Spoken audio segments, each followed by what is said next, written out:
आणखी एका मोठी बातमी आहे। मागा ठाण्यामध्ये शिवसेनेचे प्रकाश सुर्वे यांच्याकडून अपप्रचार केला जात असल्याचा आरोप होतोय। ठाकरेंच्या शिवसेनेचे उमेदवार उदेश पाटेकर यांच्या विरोधामध्ये अपप्रचार केला जात असल्याचं बोललं जात आहे। उदेश पाटेकर यांच्या नावानं परिपत्रक त्यांनी काढलेलं आहे, तर एकनाथ शिंदेंना समर्थन असल्याचं या परिपत्रकामध्ये उल्लेख आहे। आणि हे परिपत्रक काढलंय तर सुर्वेंनी मात्र नाव आहे ते म्हणजे ठाकरेंच्या शिवसेनेचे उमेदवार उदेश पाटेकर यांचा असा आरोप केला जातोय। उदेश शांताराम पाटेकर अपक्ष उमेदवार म्हणून उल्लेख या ठिकाणी करण्यात आलाय, तर पत्रक वाटताना प्रकाश सुर्वे यांच्या कार्यकर्त्यांना पोलिसांनी ताब्यात घेतलंय।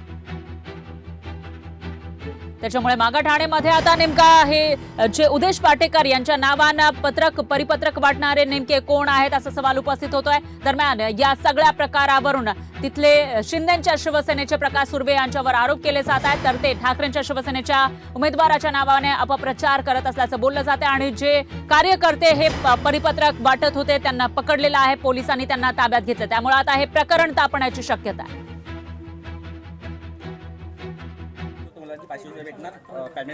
कुठल्या शिंदे गटाच्या शाखेतून?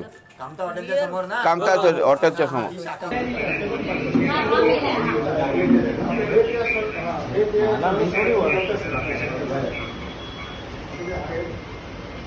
असं पकडा जरा ते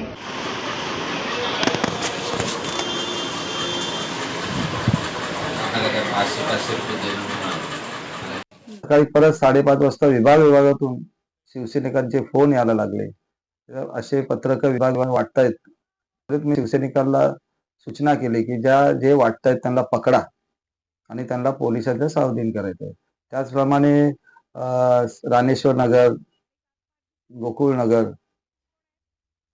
देवीपाडा, समता नगर, सिंग इस्टेट या ठिकाणी तिन्ही police, Samata Nagar police station, Kasturba police station आणि दहिसर पोलीस स्टेशन या ठिकाणी या सगळ्या जे पत्रक वाटत होते ह्यांच्या पायाखालची वाळू घसरलेली आहे।